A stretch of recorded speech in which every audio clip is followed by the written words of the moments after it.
Hindi na pala binibilang ng phenomenal box office star na si Vice Ganda kung gaano na siya katagal sa entertainment industry. May sinabi raw kasi sa kanya noon ang yumang executive ng ABS-CBN na si Deo Endrenal tungkol sa pagse-celebrate ng anniversary sa mundo ng showbiz. Hindi ko na mabilang yung Showtime. 17 years na yung Little Ponies, may mga anak na ang pahayag ni Vice sa panayam ng ABS-CBN.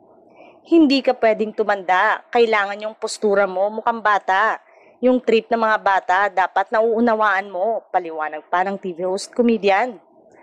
Nabanggit ni Vice na naghahanap na rin sila ng younger host para sa It's Showtime dahil nagkakaedad na rin ang mga original host at nag-iiba na ang mga priorities dahil nga may mga pamilya na.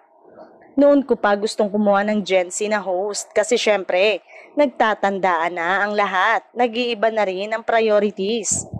Si Ann may family, si Jong time sa family, kailangan may makita yung audience na makaka-relate sila, yung mga PBB now, pinapasama ko.